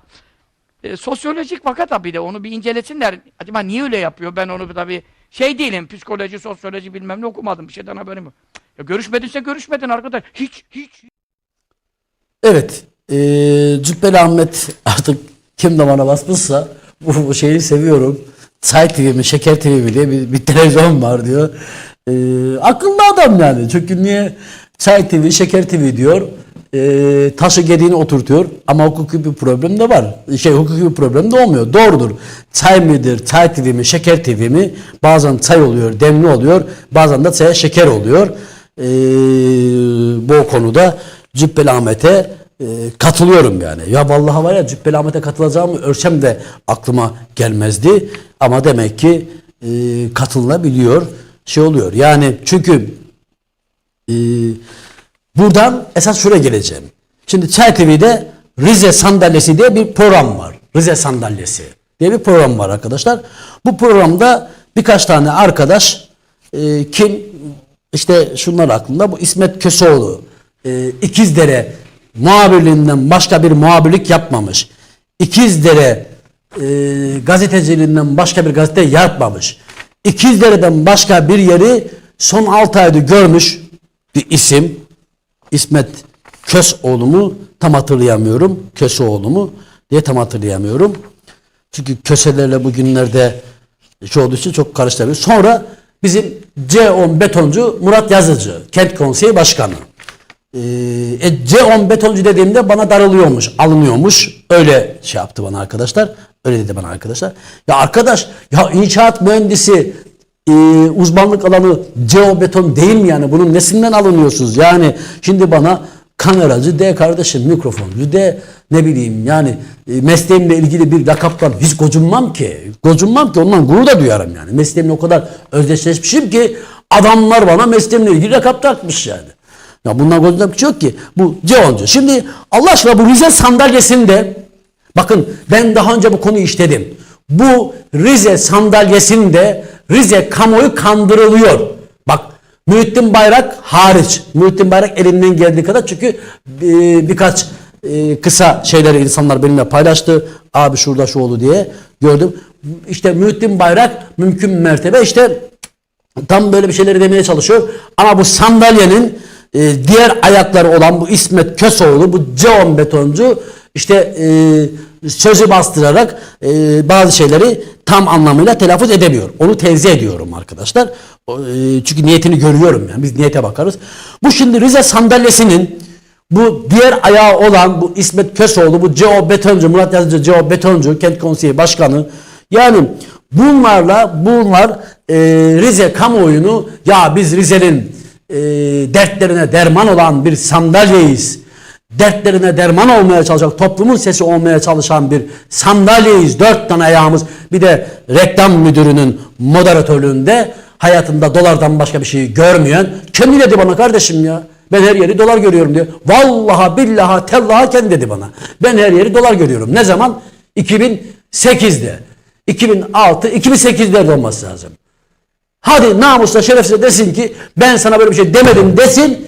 Ben de bu ekrandan ben namussuz şerefsiz bir adam diyeceğim. Ben her yeri dolar görüyorum diye. Reklam müdürüydü. Reklam müdürüyüm. Ben her yeri dolar görüyorum diyen bir adam. Her yeri dolar gören bir moderatörün eşliğinde kurulan bu Rize sandalyesi, 4 bacaktan oluşan bu Rize sandalyesi, bu da biraz kurbanı anımsattı. Yani kurbanda 4 hissi oluyor ya, 4 bacak. Bu Rize sandalyesinin bu iki ayağı bunlar nedir? İşte kamuoyunu biz Rize'nin sesiyiz. Biz konuları gündeme getiririz. Biz şunu yaparız. Nah getirirsiniz. Kamuoyunu kandırmayın. Milleti kandırmayın. Milleti kandırmayın. Getirecek misiniz? Baba diyorum size. Hadi uydasız baba diyorum size. Vereyim size konular ben. Getirin. Getirin bakalım. Bir araba kağıtlarını 10 kez satılmış. Sokağın yarısı dolandırılmış. Bir dünya müteahhit insanları dolandırmış. Şu anda elinde 2000 tane dairesi olan bir müteahhit adamlar kucağına oturmuş. Tapularını istiyor. Diyor ki ya maliyetler çok arttı. 550 lira daha vereceksiniz. Tapularınızı öyle veririm. Adamlar bakıyor ki abi ev gideceğine kavga, dövüş, şu bu 500 lira veriyorlar. Bari evi kurtaralım. Evet evi ucuz almışlar. 500 lira ev almışlar. Maliyette 2 milyona çıkmış. Neyse 500 lira veriyorlar. Bina ilerliyor. Asansör yapılıyor. Merdivenler yapılıyor. Bir şeyler yapılıyor. Hani tapu vallahi hesap ettiğim gibi gitmedi. 250 lira daha vereceksiniz. Ulan belgelerini koyayım ortaya. 200 adam getireyim size. 2000 mağdurdan bahsediyorum. Rize'de bu şekilde bildiğim 2000 mağdurdan bahsediyorum. Benzer bir dünya şey. Sen 2000 kişiye ses olamayacaksan kime ses olacaksın? Hadi yap göreyim senin Rize sandalyenin 4 tane ayağını. Yapamazsın. Çünkü düşen reytinglerinizi insanların halk yanındayız, taraf yanındayız. Ben burada Muhittin Bayrak'a üzülüyorum. Şöyle üzülüyorum. Bu fotoğrafa, bu oynanmak istenen tiyatroda Muhittin Bayrak, çünkü Muhittin Bayrak rantçı bir adam değildir. Eski tanırım kendisi değildir. Bu fotoğrafta ama bilerek, ama çünkü ekranlara çıkıyor, ama bilerek ama bilmeyerek bilemiyorum ama ben orada bu senaryoda, bu tiyatroda onun kullanıldığını veya iyi niyetinin sömürüldüğünü, kullanılmak demeyelim de iyi niyetinin bir şekilde sömürüldüğünü düşünüyorum. Yoksa bu Rize sandalyesinin bu 3 tane ayağının Rizeli'den dertlerinden bir işi yok. Yok abi ya, İsmet Köseoğlu millet yararına hangi haberi yapmış ya? Toplum yararına ne yapmış ya bugüne kadar ya? Ne yapmış Allah aşkına ya? Daha 6 ay öncesine kadar biz ikizlere muhabiri dediğimiz için biraz başladı Rizelerden, sokaklardan böyle şey yapmaya. Ne yapmış bugüne kadar ya? Ya toplumsal hangi ciddi meseleyi gündeme getirmiş ya? Abi size diyorum ki bir heyet kurun. Bak gazeteci arkadaşlara da seslenin bu vesileyle. Heyet kurun. Gidelim. Bak ben her yere gidiyorum ama her yerde resim paylaşmam. İşte bazen o mesajı vermek gerekiyor. Ayrı bir şey.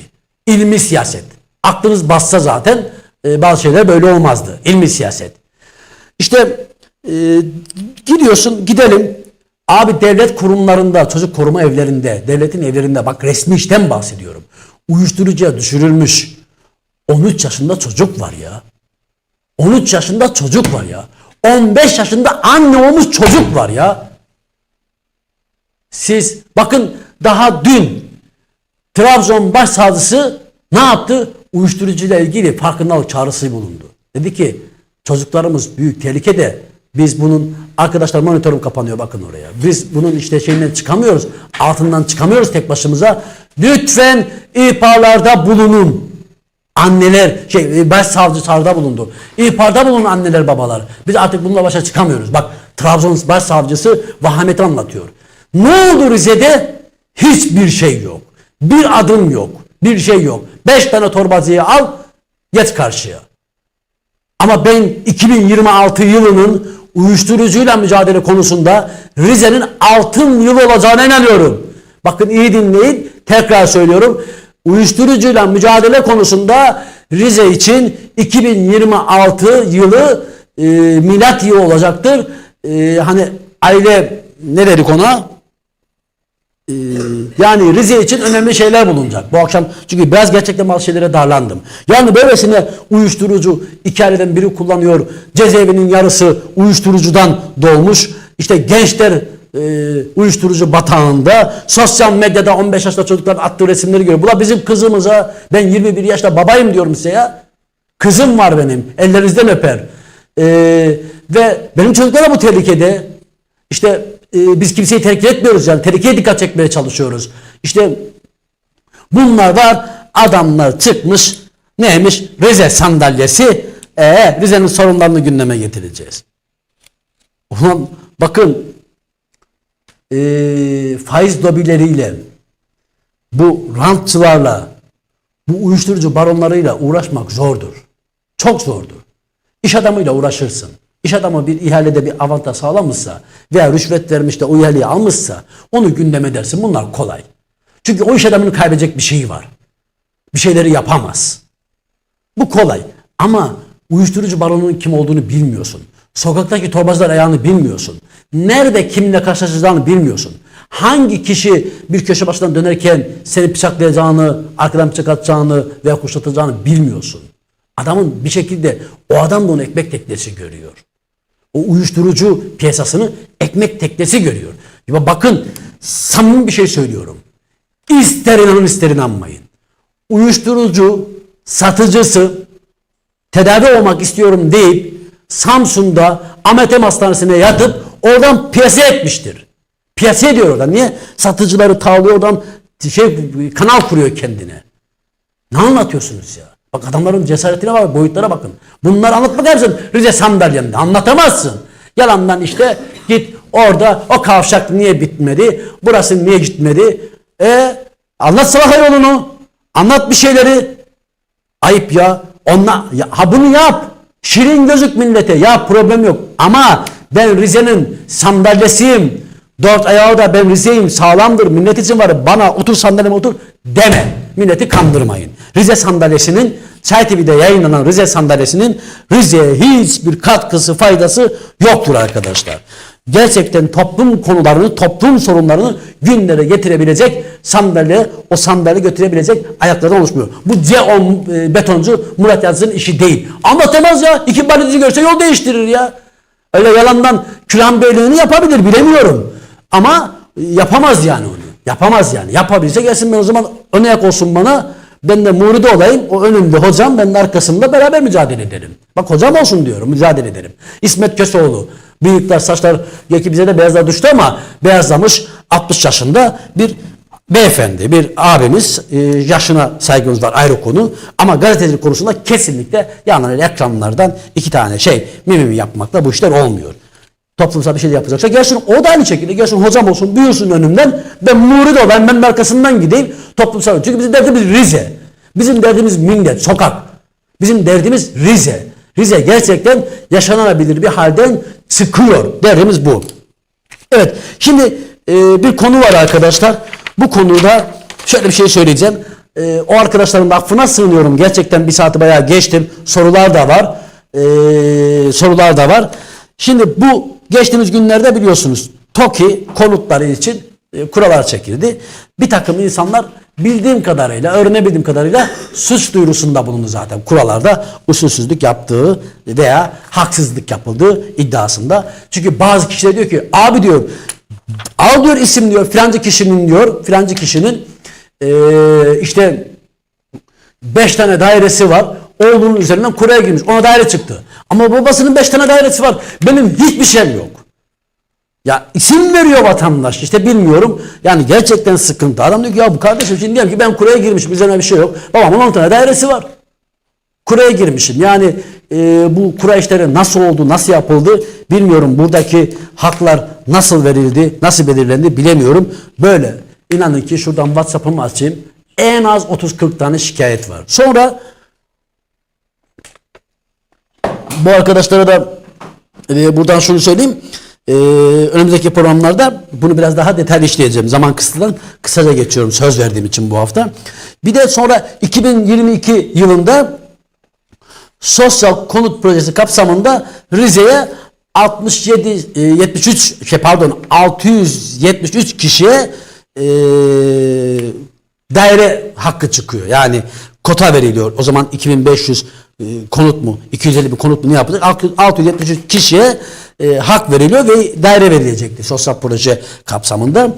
Bu dairelerin 203 adeti teslim edilmiş. 203 adeti teslim edilmiş. 470 daire sahibi hala bu mağdur olan bu daire sahipleri bekliyor. Hak bekliyor. Daire verilmesini bekliyor. Ve 4 yıldır mağduruz diyor. Bunlar afet konutları, işte sel mağdurları, bunlara söz verilmişti. Hak verilmiş zaten. Bu projenin bir sonraki ayağında bunlara daire verilecek. Ama 4 yıldır bizim bu 470 kişi hak sahibi olan, daire bekleyen 470 kişi mağduruz diyor. Lütfen bu sesimizi kamuoyuyla bir paylaş. Arkadaşlar, ilgili arkadaşlar söylüyorum. Bunu özellikle kısa reels yapalım ve kamuoyuyla paylaşalım. 2022'de bu hak verilen 673 kişi TOKİ konut, sosyal konut projesi kapsamında işte bu 673 kişinin 203 tanesi teslim edilmiş. 470 kişi 4 yıldır dairesini bekliyor. Hak bekliyor, ev almayı bekliyor. Bu insanların da sesini gerek valilik makamı, gerek ilgili birimlerin de duymasını bekliyoruz, talep ediyoruz. Bu insanlar adına bunu bu ekranlardan paylaşıyoruz. Evet arkadaşlar, programımızın sonuna doğru geliyoruz. Şöyle bir sorulara bir kısaca bir bakalım arkadaşlar.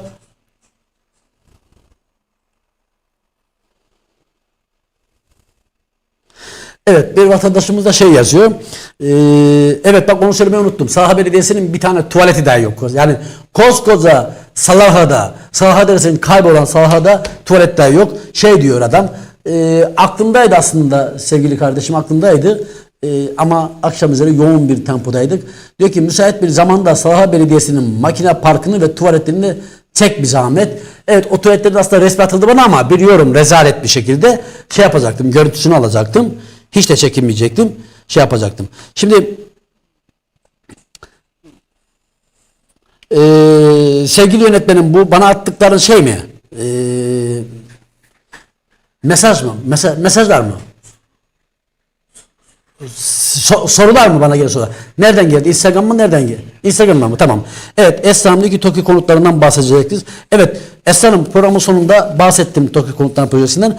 Ama lütfen bu konuda da biraz daha önümüzdeki günlerde daha iyi şey edeceğim, değerlendireceğim. Çünkü çok vakıf olmadım. Kısa bir notlar, anekdotlar alarak paylaştım ben bunu. 251 sosyal konut projesi kapsamında konuşacaktınız. 2002 yılına ait, 2022 yılına ait. Talip demiş. Sevgili Talip anlattım. Evet 2022 yılında 673 kişiye kura çıkıyor ve söz veriliyor. Hak kazanıyor, hak talep ediliyor ve hakları var. 203 kişinin hakkı teslim ediyor, daireleri teslim ediliyor. 470 kişi hala mağdur.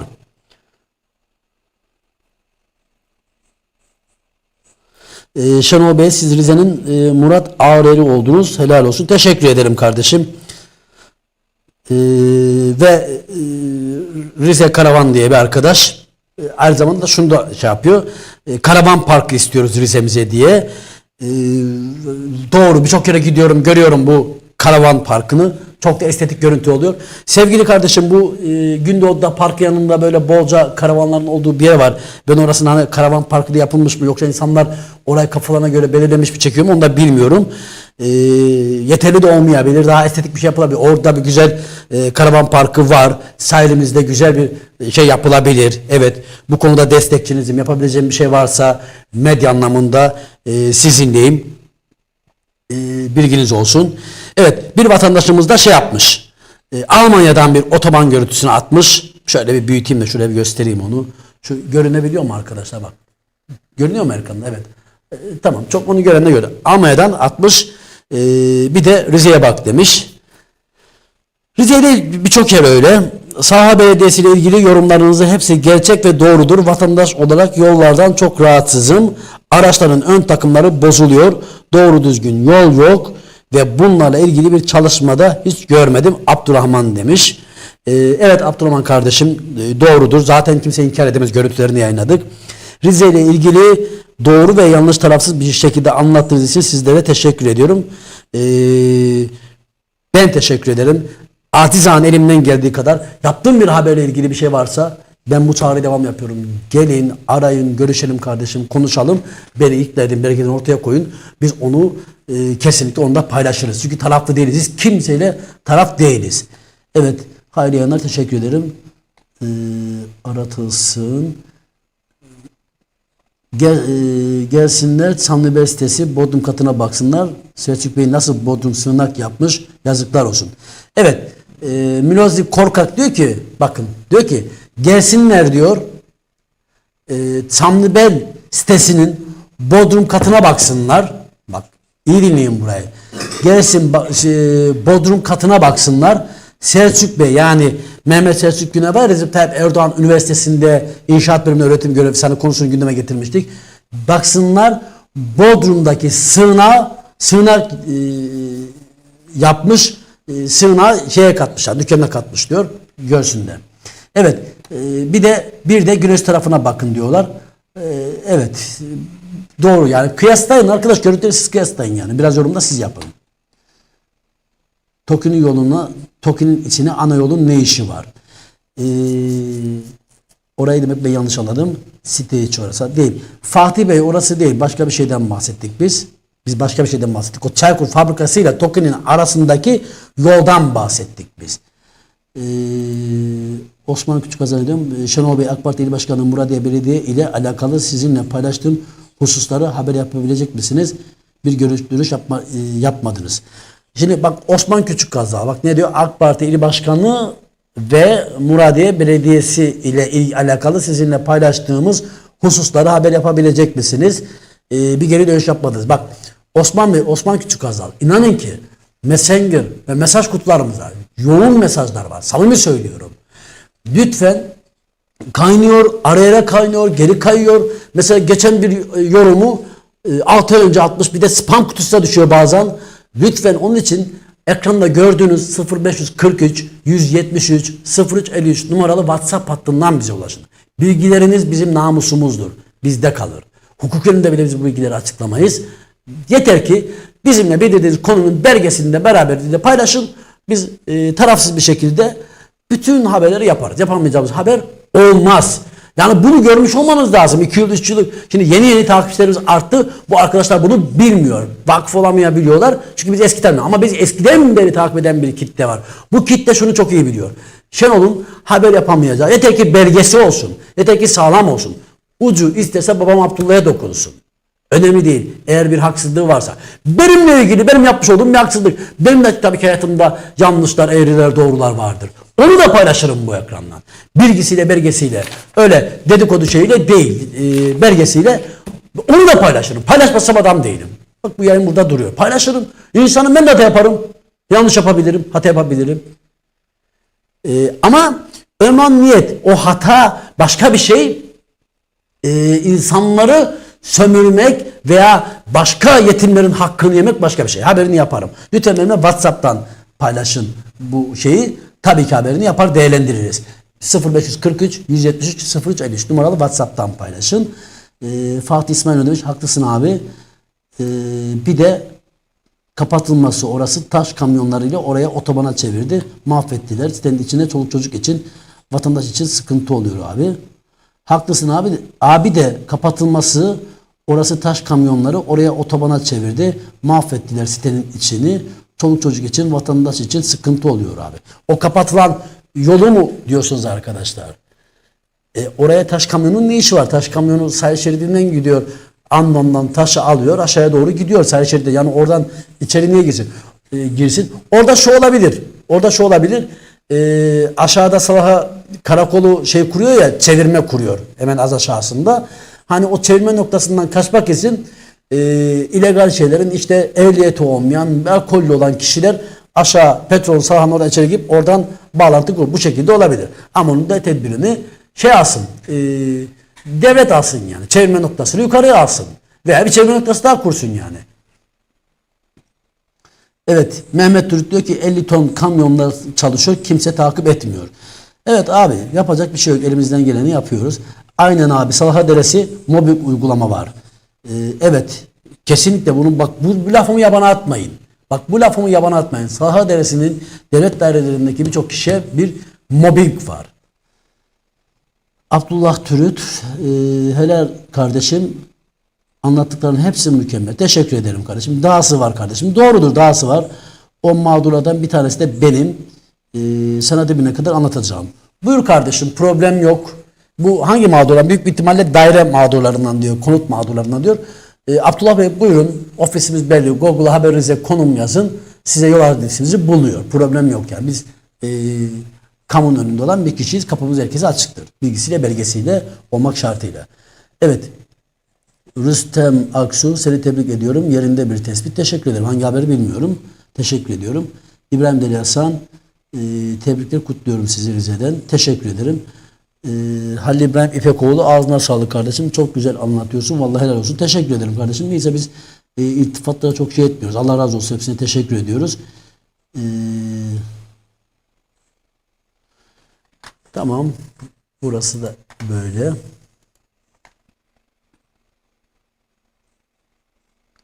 Şimdi evet, Fatih İsmailoğlu diyor ki abi bu sosyal hizmetler müdürü Salaha muhabbetini aydınlatır mısın? Teşekkür ederim. Şöyle aydınlatayım sevgili kardeşim. Demek ki Salaha Deresi'ndensin, Salaha bölgesindensin. Özel ilgi duydun, anlattın. O zaman şöyle anlatayım ben size. Rize Aile Sosyal Politikalar İl Müdürlüğü'nde çalışan Salahalılara müdür bey şu soruyu soruyor. Diyor ki sen Salahalı mısın diyor. Evet. İşte onun yerini değiştiriyor. Yani orada çalışan Salaha bölgesinden çalışan insanlara, bak bu bir kişiyle değil 3-5 kişiyle tescil ettiğim bir durum. Aile Sosyal Politikalar Müdürlüğü'nün bünyesindeki çalışan Salahalılara bir mobbing var. Yerlerini değiştirme, bir değersizleştirme. Yani Aile Sosyal Politikalar İl Müdürü Rize'ye ilk defa gelmiş bir kişi. Salaha bölgesini nereden biliyor? Salahalıları nereden tanıyor? Yani bunu kimse inkar edemez. En kralıyla şey yaparım, ortaya koyarım. Bunu kimse inkar edemez bunu. Dediğimizin arkasındayız. Zaten burada kalıyor kardeşim dediğimiz ya. Yayından sonra biz bunu dedik gitti yok. Yayınlar burada kalıyor. Aile sosyal politikalardaki çalışan Salahalılara bir mobbing var. Sen Salahalı mısın? Yani bir müdür bir çalışanına, bir Salahalı çalışanına açık açık şunu diyor. Sen Salahalı mısın diyor. Sorabiliyor. Ya sana ne? Ben Potemyalıyım, Salahalıyım, Andonluyum, Derepazarlıyım. Sana ne? Yani gerisi size bırakıyorum arkadaşlar. Daha bilmem aydınlatıcı oldu mu sevgili kardeşim? Şimdi yarın akşam bir aksilik olmazsa yarın akşam saatler 21.00'ı gösterdiğinde yine Haberizde ekranlarında Rize'yi konuşuyoruz programında konuğumuz sevgili Baro Başkanı Ümit Peçe ile burada bu stüdyolarda, Haberizde stüdyolarında konuğumuz olacak ve bu yargıyla ilgili konuları konuşacağız. Yargı süreciyle ilgili, yargının işleyişiyle ilgili, işte adalet binasının yetersizliğiyle ilgili konuları konuşacağız. işte Rize'deki kadın cezaevinin olmamayışı ve buradaki bizim bir şekilde her mahkum suçlu değildir. Mahkum suçlu dahi olsa kesinlikle bir yaşam hakkı vardır. Kesinlikle asalım keselim işte böyle sürülsün gitsin diyemeyiz arkadaşlar. Sonuçta bir şekilde zaten adı üstünde kader mahkumları deniyor. Gerçekten kader mahkumda olan var. Kaderine kendini mahkum eden de var. Farklı bir şey. Ama kaderine kendini mahkum dahi etse onun da bir evladı var, bir çocuğu var. Sonuçta o herkes için baba ne olursa olsun, anne ne olursa olsun kutsaldır, çok değerlidir, çok kıymetlidir. Herkesin kıymetli varlığına saygı duymalıyız ki bizler de saygı duyalım. Bu konuları konuşmak üzere yarın akşam bu ekranlarda, bu stüdyoda sevgili Rize'nin genç, dinamik isimlerinden bir tanesi Baro Başkanı Sayın Ümit Peçe bu stüdyoda konumuz olacak. Yarın akşam saatleri 21.00'ı gösterdiğinde Rize'yi konuşuyoruz programında görüşmek dileğiyle Allah'a emanet olun.